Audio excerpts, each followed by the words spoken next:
Bonjour et bienvenue à cette cinquième partie de la séquence de tutoriels sur le correcticiel Antidote 10. Nous sommes à peu près à mi-chemin dans notre apprentissage sur les différents outils d'Antidote. Alors allons-y avec le contenu de cette partie-ci en particulier. Du côté toujours du style, nous allons explorer le filtre de la lisibilité avec les indices de lisibilité, les phrases longues, les cascades de compléments, les mots longs et les mots rares. Et pour conclure, sur l'inclusivité.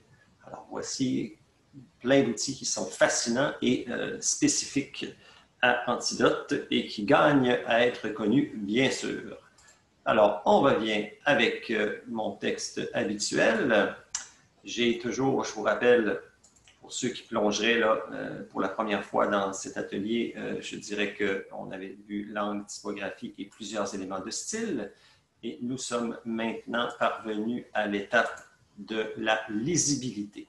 D'abord, les indices de lisibilité, qu'est-ce que c'est? Bien, la lisibilité, c'est ce qui rend un texte fluide et qui permet d'être certain que le lecteur à qui on s'adresse a bel et bien compris ce qu'on veut dire.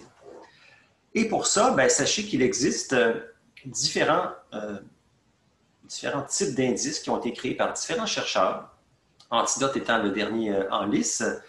On a donc 5 indices différents et si vous voulez plus de détails, il suffit d'activer ici le petit signe qui ressemble à une espèce de point-virgule.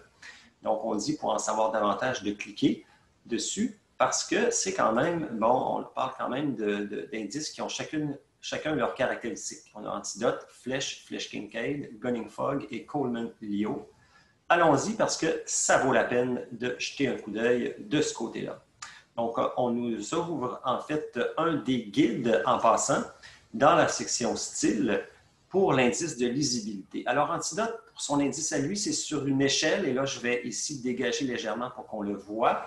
Mon texte aurait un indice de lisibilité de 48,4 sur 100. On peut le mettre en pourcentage également. Non, pas cette section-là, on ne peut pas la mettre en pourcentage.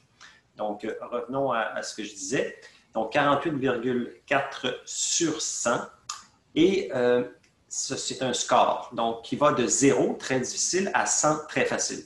Donc, je suis à peu près dans la moyenne. Ça se base sur diverses mesures liées aux détections, telles que la longueur des mots et des phrases et leur fréquence. Flèche, dans son cas, c'est un score également de 0 à 100 et qui tient compte de deux caractéristiques principalement, le nombre de mots par phrase et le nombre de syllabes par mot. Flèche Kincaid, dans son cas, c'est un score qui représente le nombre d'années de scolarité jugées nécessaires pour comprendre le texte. Donc, du côté de Flèche Kincaid, il juge que quelqu'un qui a 7,6 années de scolarité, c'est-à-dire l'équivalent au Québec d'un secondaire 2,5, en fait un secondaire 3 presque, pourrait comprendre facilement le texte. Donc, c'est les mêmes caractéristiques que l'indice de Flèche, en fait, celui-là. L'indice Fogg de Gunning, hein, on parle Fogg d'ailleurs en anglais, le brouillard, donc est-ce que c'est plus ou moins embrouillé? C'est la longueur des phrases et le pourcentage de mots complexes, qui lui aussi, donc d'après lui, ça prendrait 11 ans de scolarité. Donc on voit qu'ils ne sont pas unanimes. Et Coleman-Leo, dans son cas, c'est également le nombre d'années de scolarité, on parle de 10,3, c'est longueur des phrases et des mots. Et il se base sur également le nombre de lettres même. Donc, ça va dans le détail. Mettez ça donc dans votre banque de choses que vous connaissez maintenant. Vous savez maintenant que l'indice de lisibilité, ça se mesure et ça s'évalue de façon scientifique et qu'il y a des scientifiques qui se sont consacrés à la chose dans le passé. Voilà pour ça. Alors, du côté, on va le fermer hein, maintenant qu'on a compris ça. Du côté des phrases longues, c'est très important de comprendre que par défaut, l'Antidote règle dans les options du bas ici, hein, qui sont fermées d'habitude, moi je les ouvre systématiquement, c'est à 45. Donc c'est clair que si on augmente le nombre de mots qui nous permet de dire qu'une phrase est longue à 45, je n'aurai presque pas de phrase longue. En fait, elles disparaissent carrément. Moi, je vous conseille de mettre entre 15 et 20 phrases. Donc, en général, je prends un chiffre à mi-chemin entre les deux, donc soit 17 ou 18, on va laisser ça à 17. Donc, à partir de 17 mots, on pourrait dire qu'une phrase commence à être complexe. Et là, ils sont classés en ordre d'importance. Donc, j'en ai une qui compte 37 mots, une autre 35, 32 en descendant. Donc, celles qui en ont 18 sont quand même proches là, de l'équilibre. Donc, 37 mots. Alors, il faudrait voir si on juge que ma phrase ici en jaune plus foncé, l'étude a montré que le risque d'attaque d'apoplexie ou de crise cardiaque était de 0,39 chez les femmes qui consomment le plus de soja contre 1 pour celles en consommant la plus faible quantité. On peut juger que ce n'est pas trop, que ça se lit bien et que donc ça passe le test. Là, il faut être vigilant. C'est que si on a plusieurs phrases très longues qui se succèdent, regardez ici, ça ne me semble pas problématique parce que la phrase longue est suivie d'une phrase courte et ensuite d'une phrase longue mais un peu plus courte que la précédente. Donc, il y a quand même, je pense qu'il faut viser là-dedans une espèce d'équilibre entre phrase longue, phrase courte et y aller en fonction de se mettre dans la peau du lecteur. Je pense que ça aide beaucoup. Donc, on pourrait descendre comme ça avec nos phrases longues et essayer peut-être d'intercaler finalement le nombre de mots qui nous intéressent.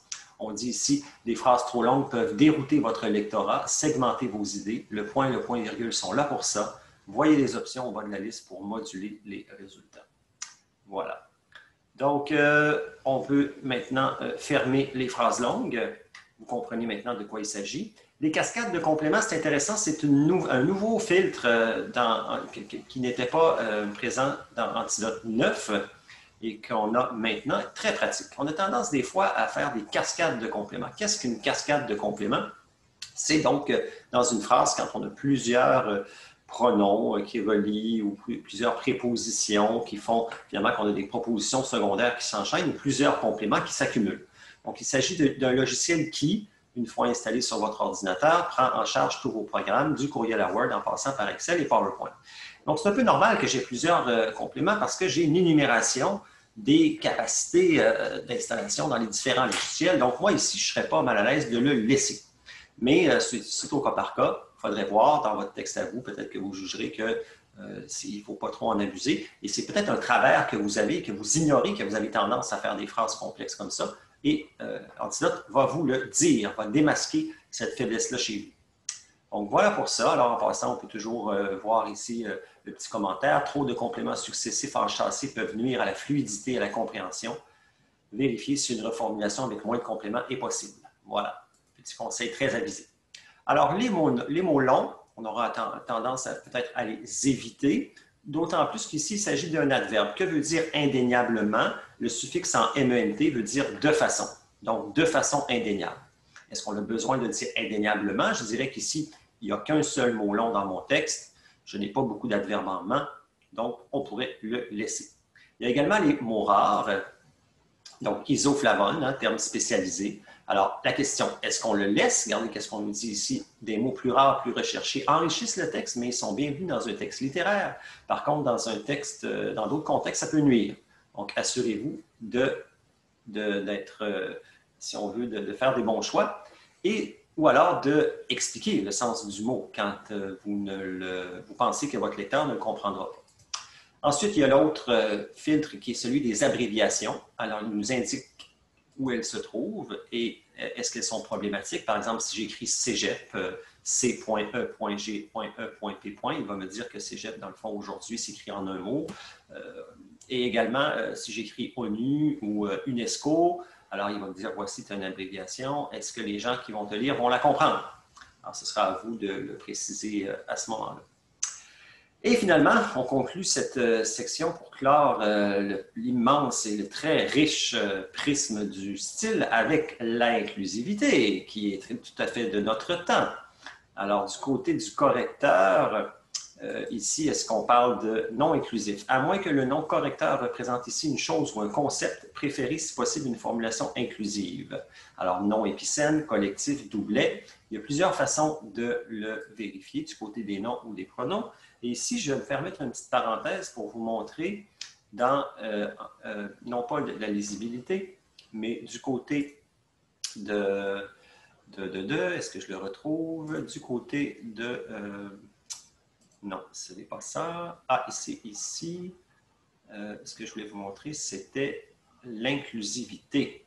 Alors, pardon pour le petit délai. Je vais aller revoir du côté de l'inclusivité dans le guide d'Antidote.